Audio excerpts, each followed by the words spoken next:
পাকা আম খেতে আমরা সবাই ভালোবাসি আর রসগোল্লা খেতেও ভালোবাসি। তাই আজ আমি আপনাদের পাকা আম দিয়ে দারুণ স্বাদের নরম তুলতুলে স্পঞ্জি পাকা আমের রসগোল্লা বানানো দেখাবো। একবার বাড়িতে বানিয়ে দেখতে পারেন, একেবারে পারফেক্টভাবে রেডি হবে। একেবারে নরম তুলতুলে আর স্পঞ্জি, খেতেও ভীষণ ভালো লাগবে। আপনারা দেখুন রসগোল্লাটা কতটা নরম তুলতুলে আর স্পঞ্জি। প্রথমে রসগোল্লাগুলো বানানোর জন্য একটা প্লেটের মধ্যে 200 গ্রামের মতন ছানা নিতে হবে। ছানাগুলোকে 3 থেকে 4 মিনিট খুব ভালো করে মেখে নিতে হবে। হাত দিয়ে ঠিক এইভাবেই কিন্তু মেখে নিতে হবে, যাতে কোনো রকমের ছানার দলাও না থাকে আর মিশ্রণটা যাতে একেবারে নরম হয়ে মসৃণ হয়ে যাবে, এরকম একটা ঠিক ডোয়ে পরিণত হয়ে যাবে।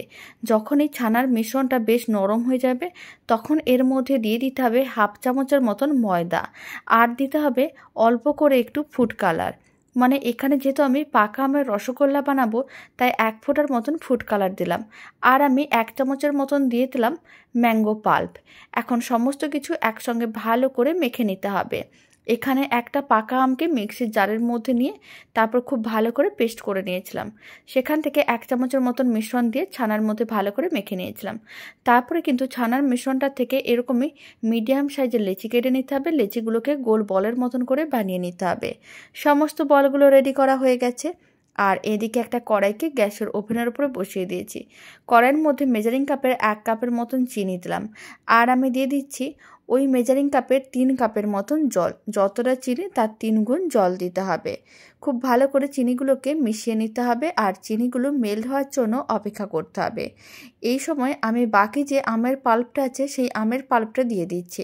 প্রায় 3 চামচের মতন আমের পাল্প বেশি হয়েছিল, সেই 3 চামচ আমের পাল্প দেওয়ার পরে খুব ভালো করে এইভাবেই কিন্তু মিশিয়ে নিতে হবে, যাতে কোনো রকমের দলা না থাকে।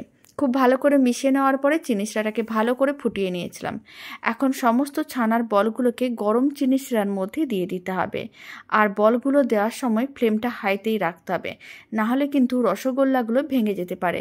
হাই ফ্লেমে সমস্ত বলগুলো দিয়ে দেওয়ার পরে ঢাকনাটা বন্ধ করে দিতে হবে। প্রথমে 10 মিনিট হাই ফ্লেমেই রান্না করতে হবে। 10 মিনিট পরে ঢাকনাটা খুলে নিতে হবে আর মিষ্টিগুলোকে একটু উল্টে পাল্টে দিতে হবে। মিষ্টিগুলোকে একটু উল্টে পাল্টে নেওয়ার পরে আবারও কিন্তু 10 মিনিট মিডিয়াম টু হাই ফ্লেমে রসগোল্লাগুলোকে রান্না করে নিতে হবে আর ঢাকনাটা বন্ধ করে রাখতে হবে। তাহলেই কিন্তু রসগোল্লাগুলো একেবারেই পারফেক্টভাবে রেডি হয়ে যাবে। এখন আমি আপনাদের আবারও 10 মিনিট পরে দেখাচ্ছি। দারুণ স্বাদের পাকা আমের রসগোল্লা একেবারেই রেডি। আর এই রসগোল্লার রেসিপি শেষ পর্যন্ত দেখার জন্য আপনাদের অসংখ্য ধন্যবাদ। আর এই গরম গরম আর নরম তুলতুলে স্পঞ্জি পাকা আমের রসগোল্লা খেতেও ভীষণ ভালো হয়।